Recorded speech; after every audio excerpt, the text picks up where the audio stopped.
Bien-aimé, ce récit nous parle d'un miracle que Jésus a accompli et d'un prodige, d'une guérison que le Seigneur Jésus-Christ a accordé à un homme aveugle de naissance. Bien-aimé, aveugle de naissance veut dire que cet homme n'avait jamais vu de toute sa vie. Cela veut dire que naturellement, c'était un homme qui mendiait et qui ne pouvait rien faire de sa vie. Ses disciples lui firent cette question: Rabbi, qui a péché, cet homme ou ses parents, pour qu'il soit né aveugle?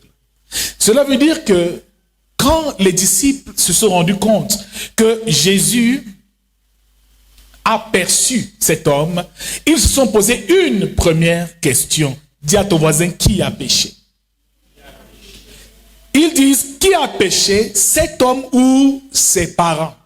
Bien-aimés dans le Seigneur, c'est une question très forte qui suscite ici tellement d'interrogations. Comment quelqu'un peut-il être aveugle depuis sa naissance? Mais le disciple pose une question à Jésus: qui a péché? Cela veut dire que la souffrance, la maladie peut découler de nous-mêmes, mais elle peut découler aussi de nos parents. Cela veut dire que tes parents peuvent avoir péché. Et naturellement, tu hérites aussi du même péché, de la souffrance et même de la malédiction que Dieu établit dans ta vie, dans leur vie.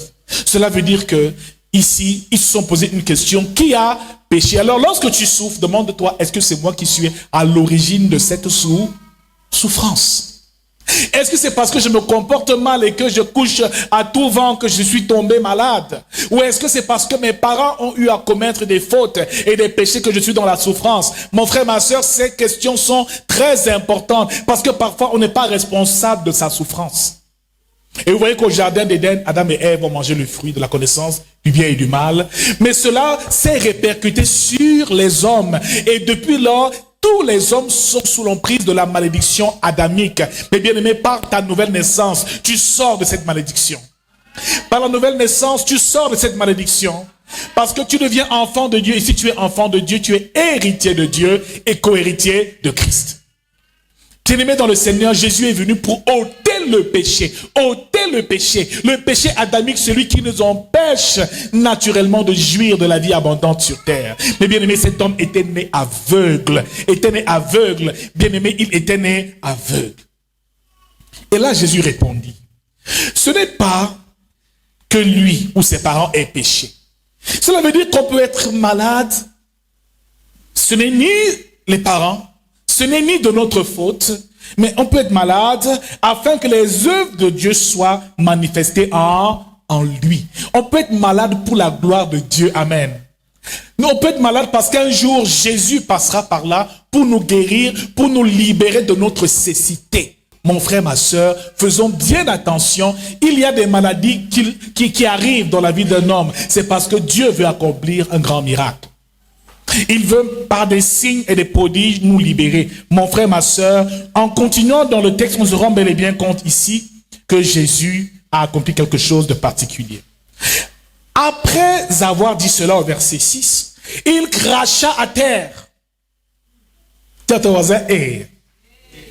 Après cela, Jésus cracha à terre et fit de la boue avec sa salive.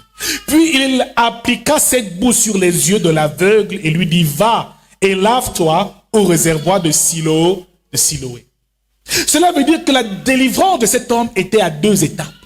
La toute première, Jésus cracha à même le sol, il remua la terre et a fait de la boue pour mettre sur ses yeux. Mon frère, si moi je crache par terre et je mets la boue sur tes yeux, ça va encore plus piquer, n'est-ce pas? C'est comme si je mets encore du piment sur la blessure. Ou de l'alcool sur la blessure. Mais Jésus a mis de la boue dans les yeux de cet homme. Et par la suite, il dit: va te laver. Et va te laver dans le réservoir de Siloé. Mon frère, ma soeur, voilà deux choses que cet homme devait faire. Sa délivrance était à deux niveaux. Mais laissez-moi vous dire une chose. Jésus était un homme puissant.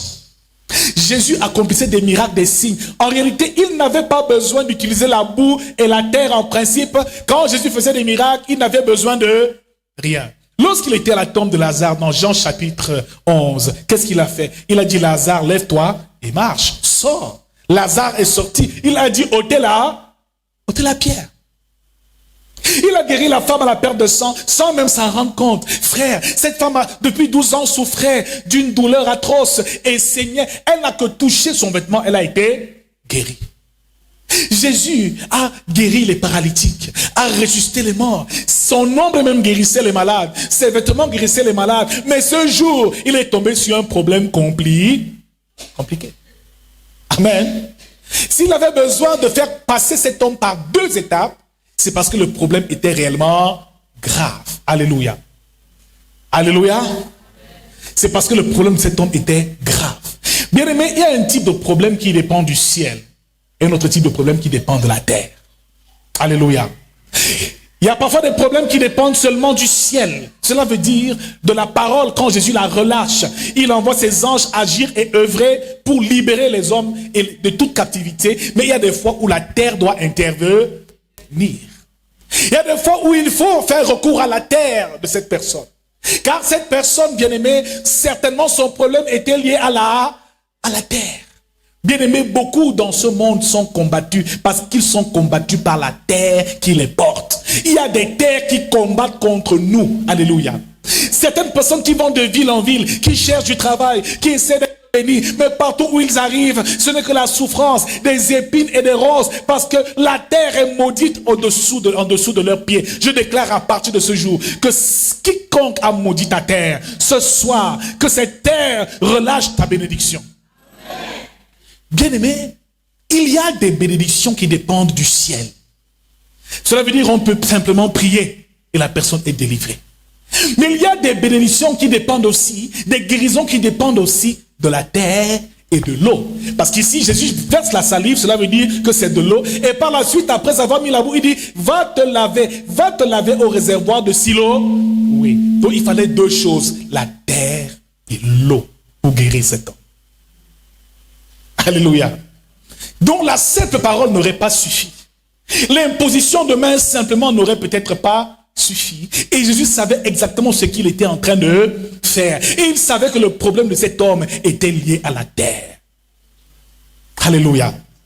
Bien-aimé dans le Seigneur, quand une personne souffre sur terre, quand une personne n'arrive pas à évoluer sur terre, quand une personne n'arrive pas à produire du fruit et à prospérer sur terre, peut-être que sa terre a été corrompue et peut-être qu'elle a reçu une malédiction qui empêche que tu puisses être épanoui. Pourtant, il dit à Josué que là où tout lieu où foulera la plante de tes pieds, je te le donnerai en possession. Donc en réalité, tout enfant de Dieu doit pouvoir posséder les terres. Mais bien aimé, souvent nous sommes sur terre, mais c'est comme si nous sommes des étrangers. Faisons bien attention. Pour que l'homme réussisse sur terre, il faut qu'il soit en accord avec le ciel, oui, mais aussi en accord avec la terre. Il y a des terres qui nous combattent. Il y a des terres qui nous empêchent d'avancer. Il y a des terres qui nous empêchent d'évoluer. Il y a des terres stériles. Il y a des terres maudites. Comme il y a des terres bénies aussi. Je déclare au nom de Jésus-Christ qu'à partir de ce jour, en cette année 2025, la terre sera bénie pour nous. Bien-aimés dans le Seigneur, pour comprendre le mystère de la terre, il faut revenir depuis le livre de la Genèse. Bien-aimés, la Genèse nous raconte exactement ce que Dieu a pensé lorsqu'il créait la terre. Il n'a pas créé la terre pour rien. Il a créé la terre avant que l'homme ne vienne au monde. Mon frère, ma soeur, faites très bien attention. Bien-aimés, quand Dieu a parlé à la terre, c'était pour que la terre produise des arbres, des fruits. Mais aussi, il a parlé à la terre pour que la terre produise les animaux des champs. C'est la terre qui a produit les arbres, les fruits, l'herbe. Et c'est la terre qui a produit aussi les animaux des champs. Alléluia. Bien-aimés dans le Seigneur, pour que les poissons arrivent, il a parlé à la mer et la mer a produit des poissons. Mon frère, l'eau vit et la terre vit. Alléluia. L'eau vit et la terre vit. Beaucoup ne le savent même pas. Que la terre sur laquelle nous marchons a une mémoire. Elle écoute, elle parle. Beaucoup ne savent pas que la terre peut te combattre. La terre peut recevoir une information contre ta destinée. Et partout où tu vas, on te rejette. Mais je déclare à partir de ce jour que la terre nous sera favorable. Alléluia. La terre nous sera favorable. Alors ici, dans le livre de Genèse chapitre 1, Dieu a créé la terre, mais aussi, il a créé les animaux des champs. Qu'est-ce qu'il dit au verset 24? Dieu dit que la terre produise des animaux vivants selon leur espèce, du bétail et des reptiles.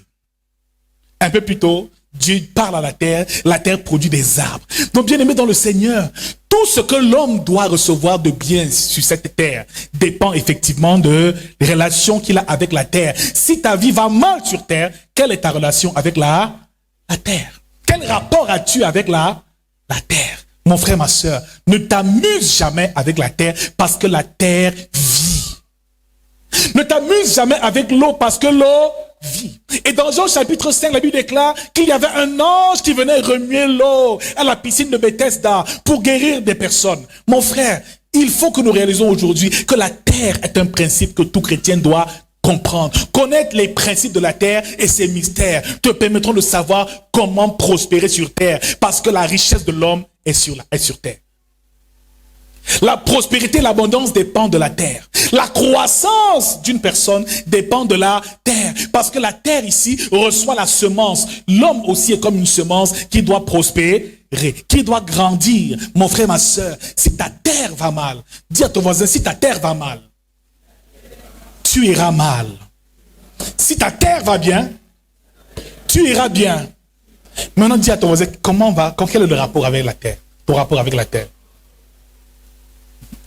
Alléluia. Amen. La tête te sert seulement à marcher, n'est-ce pas? Tu marches seulement, tu marches. Tu fais ton nyanga, tu parcours les villes. De gauche à droite, tu vas de gauche à droite. Tu montes, tu descends. Pose la question à ton voisin. Quels sont tes rapports avec la terre? Alléluia. Bien-aimé, quels sont tes rapports avec la terre? Que nous dit la Bible ici? La Bible nous dit clairement ici au verset 6 de Genèse chapitre 2. Mais une vapeur s'éleva de la terre et arrosa toute la surface du sol. Et l'Éternel Dieu forma l'homme de la poussière de la terre. Bien-aimé dans le Seigneur, lorsque Dieu a créé la terre, la végétation et tout ce qui habite la terre, lorsque Dieu a créé l'environnement de l'homme, il a donc créé l'environnement de l'homme avant l'homme lui-même. Parce qu'il savait que c'est dans la nature que l'homme aura besoin de tout ce qu'il faut pour son épanouissement. Mais pour que l'homme soit créé, la Bible déclare que Dieu a constaté qu'il n'y avait pas encore d'eau, de pluie à la surface de la terre pour labourer la terre. C'est pour ça qu'une vapeur est sortie de la terre. Et par la suite, quand la pluie est tombée, Dieu a façonné Adam de la poussière de la terre. Alléluia. Il a façonné Adam. Bien-aimé dans le Seigneur, il a aussi eu besoin de deux choses. De la pluie, de l'eau et de la terre pour créer l'homme. L'homme est tiré de la terre, mais l'homme aussi est tiré de l'eau. Cela veut dire qu'il y a une partie eau dans l'homme parce que l'homme est à 70% constitué d'eau. Alléluia. Quand tu transpires, c'est de l'eau qui s'échappe, oui ou non? On vit de l'eau. Est-ce que tu peux vivre sans, n'est-ce pas? Pour vivre, il faut boire de l'eau, n'est-ce pas? Et pour bien vivre, il faut aussi manger les fruits de la terre. Donc c'est la terre qui nourrit l'homme. La terre et l'eau sont indispensables pour la bénédiction de l'homme. Mais bien aimé dans le Seigneur, cet homme et ce malade qui était aveugle depuis sa naissance avait deux problèmes. Le problème était au niveau de la terre, sa terre. Et le deuxième était au niveau de l'eau. Il devait donc recevoir la terre sur ses yeux, mais aussi aller se laver. Mon frère, ma soeur, je déclare au nom de Jésus-Christ que toutes ces cités nous quittent au nom de Jésus. Bien aimé dans le Seigneur. Dans Genèse chapitre 3, Adam et Ève finissent par désobéir à Dieu. Et c'est là que la sentence devient compliquée. Dieu maudit le serpent. Et il dit au serpent, tu seras maudit à cause de ce que tu as fait. Tu as induit la création en erreur. Adam et Ève, maintenant, tu marcheras sur la terre et tu mangeras la poussière du sol. Alléluia. Il y a Ève, tu enfanteras dans la douleur, mais il y a Adam, une chose importante, une chose terrible. Bien-aimé, Dieu n'a pas maudit Adam. Il a déposé une malédiction sur le serpent, il rampera sur terre. Il a déposé une malédiction sur la femme en disant, elle accouchera dans la douleur. Mais quand il s'est retourné vers Adam, il a maudit le sol. Alléluia. Il dit à l'homme, puisque tu as écouté la voix de ta femme, Genèse 3, 17, et que tu as mangé de l'arbre au sujet duquel je t'avais interdit, je t'avais donné cet ordre, tu n'en mangeras point. Le sol sera maudit à cause de toi, et c'est à force de peine que tu en tireras ta nourriture tous les jours de ta vie. Il te produira des épines et des ronces, et tu mangeras de l'herbe des champs. Cela veut dire que après la désobéissance, la chose que Dieu a faite, il n'a pas maudit Adam directement, il a maudit la terre où Adam vivait. Alléluia. Donc si quelqu'un arrive dans ton quartier et vient dans ta maison, prend un peu de terre, commence à la maudire, ta vie peut être un enfer. Quand vous voyez les féticheurs, les marabouts et les sorciers dire, donnez-moi la terre de votre maison. Donne-moi la terre qui a sous tes souliers. Il fait certaines pratiques. Il vient maudire les lieux. Dès l'instant où il maudit cette terre, malheureusement, rien ne peut plus y pousser. Alors toi, en tant que chrétien, ne te tais pas. Alléluia. Ne te tais pas. Alléluia.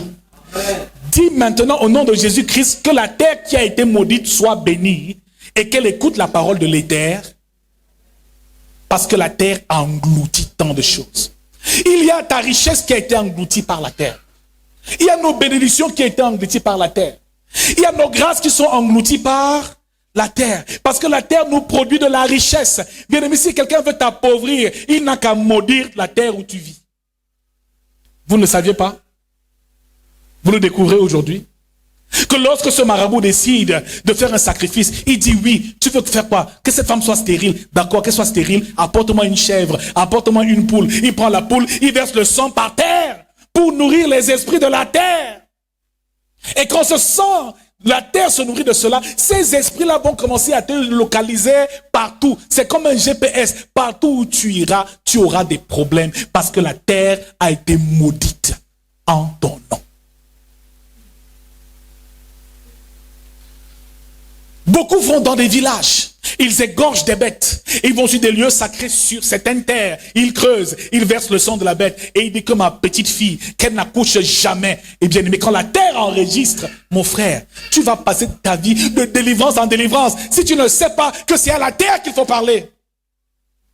Jésus parlait à la mer, pour qu'elle se calme. Jésus parlait au vent, pour qu'il se calme. Jésus parlait à la tempête. Jésus parlait à la maladie. Mais frère, il n'y a que les chrétiens qui parlent seulement à Dieu tous les jours. Oh Jésus, aide-moi. Oh mon Dieu, aide-moi. Mon frère, la vie et la mort sont au pouvoir de la langue. À partir de ce mois de février, la terre doit être bénie. Elle doit vomir tout ce qu'elle avait avalé. Elle a peut-être avalé ta santé. Elle a peut-être avalé ton mariage. Elle a peut-être avalé ton travail. Il y a des personnes sorcières. Elles prennent ton argent. Elles vont faire une incantation. Elles enterrent et déclarent la pauvreté. Tu n'auras plus jamais d'argent. Ne t'amuse pas avec la terre. C'est pour ça qu'il faut savoir comment prier. Bien aimé, dans certains villages, ils ne s'amusent pas avec ça. À peine il arrive dans le village, il va d'abord verser un peu de sel dans les histoires, il verse un peu de vin de... Il y en a même qui ne boivent pas sans verser un peu par terre. Qui a vu ça? La tradition là, ils ne sont pas bêtes. Hein? Donc c'est un peu la copie de ce que Dieu même lui-même fait. Regarde, il verse un peu... Ça se fait, vous savez pourquoi ils le font? Parce qu'ils entretiennent une relation avec la terre. Alléluia. Ils peuvent parler à la terre, ils peuvent parler à l'eau. L'homme est le maître de toute la création.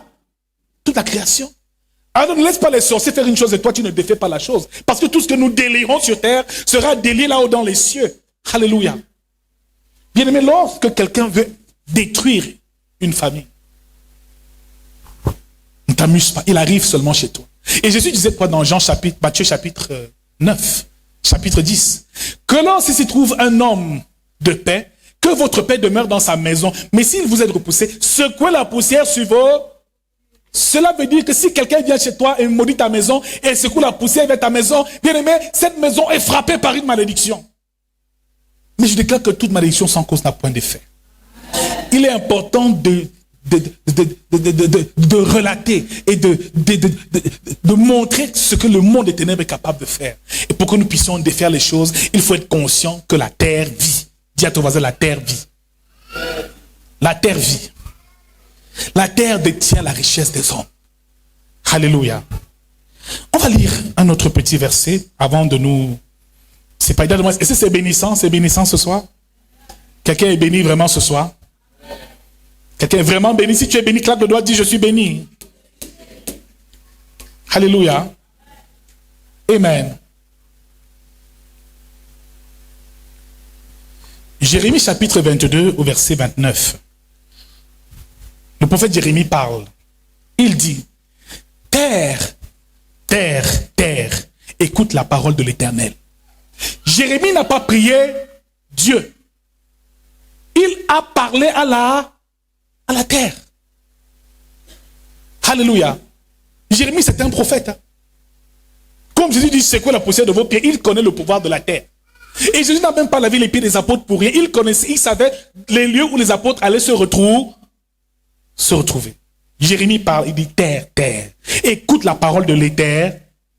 Ainsi parle l'Éternel.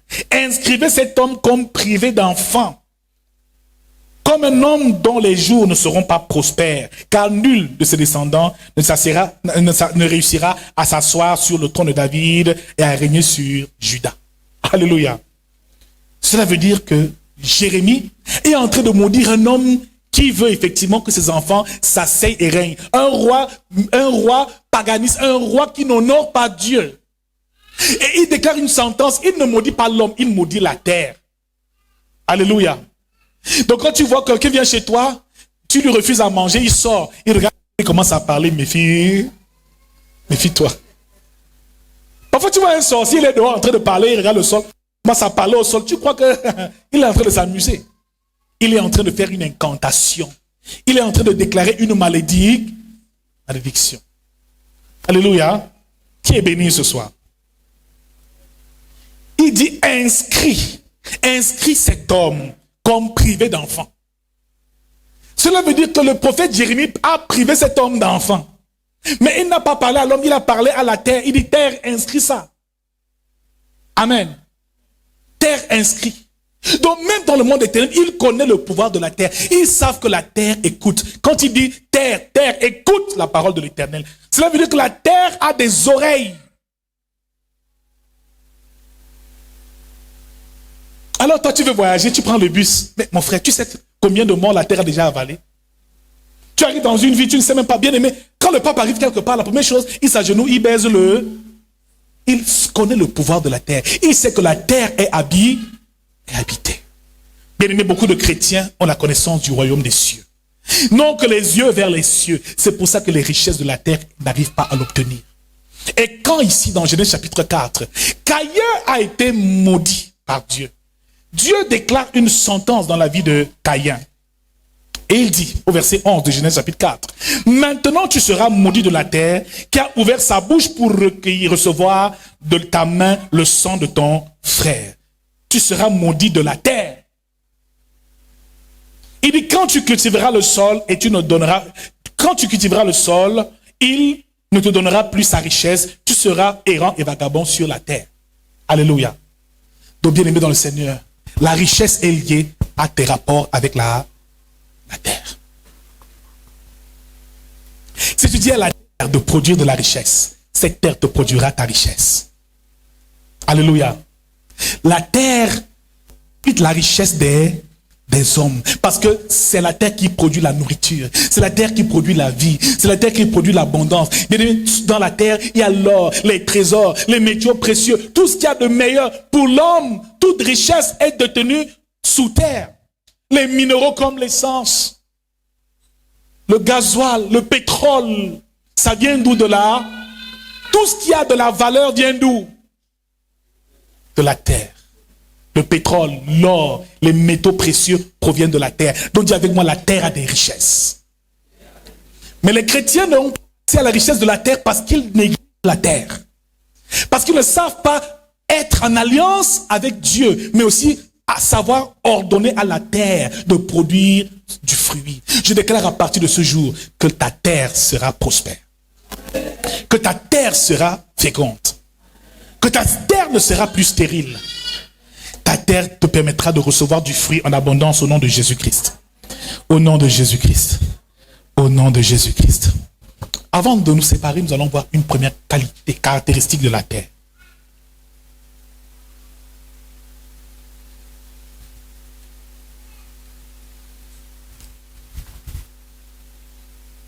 une première caractéristique de la terre, tu vas écrire. Nous sommes en train d'étudier les mystères de la terre. Alléluia. La toute première caractéristique de la terre, numéro 1, tu écris, la terre est stable. Premier principe de la terre, la stabilité. Bien-aimé dans le Seigneur, quand tu marches comme ça, la terre ne bouge pas à tout moment, n'est-ce pas? Il faut un événement particulier pour que la terre bouge. La toute première chose, c'est la stabilité. La terre te permet d'être en équilibre et d'être stable sur terre. Alléluia. Lorsque quelqu'un veut te déstabiliser, il affecte ta terre et tu n'es plus stable en rien. Il te déstabilise. Bien-aimé, pour retrouver ta stabilité, sois en bon terme avec la terre qui t'abrite. Alléluia. La terre qui te porte. Deuxième caractéristique de la terre est humble. Dis-moi, la terre est humble. Alléluia. N'est-ce pas, c'est vous qui versez la poubelle partout. N'est-ce pas? La terre reçoit toute la pourriture du monde. La terre ne se plaint jamais. On creuse, on construit ceci, on casse, on met les forêts, on brûle, on fait tout. Bien aimé, la terre est humble. Bien aimé, elle se soumet à tout le monde. Alléluia. Numéro 3, la terre écoute. La terre a des oreilles. Donc lorsque nous parlons ici ce soir, nous ne parlons pas seulement entre nous. La terre aussi écoute ce que nous sommes en train. La terre enregistre chaque information depuis la nuit des temps et des millénaires. La terre se souvient.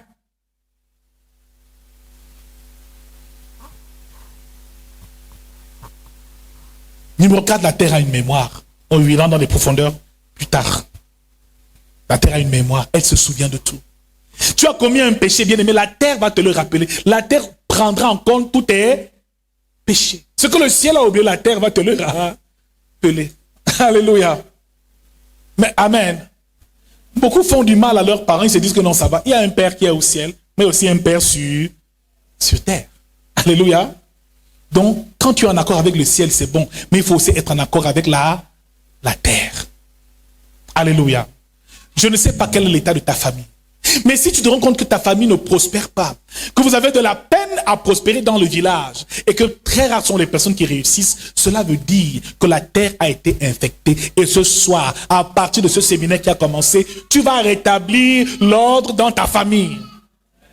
À partir de maintenant, tu vas prospérer et tu seras béni.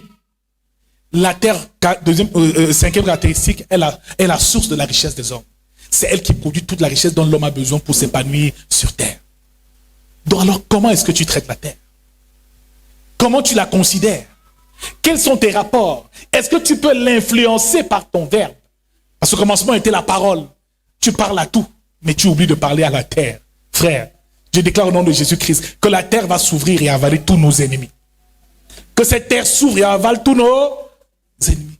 Mon frère, le type se lève chaque matin à 5h30. Il regarde le soleil qui se lève. Il a une coupe de vin de palme ici en main. Et il dit au nom, il parle au soleil, il parle à la terre, il verse. Je trouve ça comme offrande. Que cet enfant-là souffre comme jamais. Tu te lèves le matin, même pas 5 francs. Tout un mois, tu n'arrives pas à avoir ne serait-ce qu'un petit contrat. Moi, j'annule que toutes les personnes qui ont utilisé la terre contre toi, la terre de ton village, la terre de ta famille, que le Seigneur lui-même les juge et que la même terre les avale au nom de Jésus. Et je déclare que toutes les bénédictions qui étaient enfouies sous la terre, qui t'appartiennent, te soient restituées au nom de Jésus-Christ. Ta santé au nom de Jésus-Christ. Tes finances au nom de Jésus-Christ. Frère, fais très attention. Quelqu'un prend ton habit, il coupe un petit morceau, il va enterrer, ça devient compliqué. Quelqu'un prend tes cheveux, il va enterrer, ça devient compliqué. D'autres prennent tes ongles, ils mettent dans un cadenas, ils vont enterrer, ça devient compliqué. Je déclare au nom de Jésus-Christ que tout cadenas qui a été enterré te concernant est déterré ce soir. Au nom de Jésus-Christ. Nous sommes à une soirée de délivrance et de prière, mon frère. Ce soir, il ne faut pas que tu te taises. Tu ne dois pas te taire. Tu ne dois pas te taire. Alléluia. On va terminer par un dernier point. Comment établir une alliance sûre avec la terre en tant qu'homme? C'est important. Ensuite, Dieu créa les cieux et la terre. Et une bonne alliance avec le ciel. Mais aussi une bonne alliance avec la terre. Quelqu'un est vraiment béni par ce message? Quelqu'un est touché par ce message? Quelqu'un est renouvelé dans son intelligence par ce message? Alléluia. Je n'ai pas demandé qu'à chaque fois que tu manges, tu jettes aussi à terre pour les ancêtres. C'est pas ce que je te demande. Amen. Que avant de boire, je bois d'abord à mes ancêtres, après je bois. C'est pas ce que j'ai dit de faire. On vous connaît. Alléluia. Et elle dit, papa a dit qu'il faut nourrir. C'est mon pasteur qui m'a dit de faire. On m'a dit que tu es devenu comment? Alléluia. Tu sauras comment entretenir cette alliance avec la terre. Alléluia. La première chose pour établir une bonne alliance avec la terre, la toute première, il faut honorer la terre et la respecter. Cela veut dire respecter la nature. Amen. Pour que la terre des hommes te soit favorable, il faut prioritairement d'abord que tu saches comment respecter cette terre et respecter la nature. Mon frère, ne coupe pas les arbres n'importe comment, ne coupe pas les plantes n'importe comment. Frère, même en brousse chez les Pygmées, est-ce que vous savez qu'ils parlent à la plante avant de la couper? Vous savez ça? Nos ancêtres, eux, ils savaient ça. Il vient comme ça, il coupe la plante, il la coupe pas à n'importe quelle heure, n'importe quand. Avant de venir couper, il parle à la plante, il dit, je suis venu ici, je suis tel, je suis le fils de tel. Je suis venu ici te prendre parce que je me sens mal. Je te prie vraiment pour que tu me donnes toutes les vertus que tu as, tu me les accordes pour que je couvre la santé. Il finit de parler, après il coupe. Mais nous là, on s'en fout, on dévie, on coupe, on fait. Frère, quand tu agis ainsi, tu ne respectes pas la terre. Alléluia. Alléluia. Le déboisement, le non-respect de la nature, toutes ces choses, vraiment fais attention. Ça détruit l'alliance que tu as avec la terre. Alléluia. Numéro 2, retrouver un état naturel. Amen. Alléluia. C'est peut-être par là qu'on va terminer, retrouver son état naturel. Être plus naturel que superficiel. Dis à ton voisin, la dernière fois que tu as marché pieds nus sur la terre, c'était quand? Dis à ton voisin, est-ce que tu es né avec les chaussures? Amen. Tout ton voisin dit, est-ce que tu es né avec les chaussures? Vous savez qu'il y a certaines prières qu'on doit seulement faire les pieds nus. Vous savez ça? Il y a certaines dimensions de prière qu'on fait seulement les pieds. On marche sur la concession, on déclare des paroles le matin. Frère, les chaussures là nous empêchent d'être en connexion avec la terre. La terre a une énergie, la terre a une puissance. C'est la raison pour laquelle beaucoup de maladies nous arrivent, parce que la terre souvent nous recharge, nous donne des minéraux, des nutriments par la plante de nos pieds. Et pour habitude de marcher de temps en temps, pieds nus, dans la forêt, sur le sol. Ne dis pas que les choses vont me salir. C'est à cause des chaussures que nous sommes déconnectés de la terre.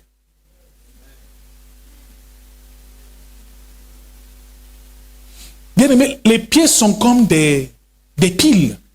Il y a un pôle positif et négatif. Donc quand tu marches pieds nus, il y a des choses négatives qui peuvent quitter ton corps et la terre peut... Voyez-vous, quand un arbre est planté, c'est quoi? C'est la terre qui nourrit l'arbre. Donc quelquefois, prends pour habitude le matin, quand tu fais ta prière, de sortir et de marcher pieds nus sur ton gazon, pieds nus et de prier l'Éternel. Retrouve un contact avec la nature. Mange bio, mon frère, tous les jours. Le chocolat, le beurre, c'est pas naturel. Alléluia. Mange les légumes. Mange les fruits. Bien aimé, les fruits sont le processus effectivement de la vie. Le fruit est vitalisant parce que le fruit grandit par la lumière le soleil. La terre lui donne les nutriments. Donc il faut manger les choses naturelles. Plus tu vas cultiver tes rapports avec la nature, plus tu verras que tu seras en bon terme avec la terre. Voilà les deux premières choses qu'il va falloir cultiver à partir d'aujourd'hui pour établir une vraie alliance avec la terre. Par la suite, je te dirai comment parler à la terre. Tu veux savoir comment parler à la terre? Tu veux savoir comment imposer à la terre certaines choses? Ne manque pas le culte de vendredi prochain. Et invite un grand nombre de personnes.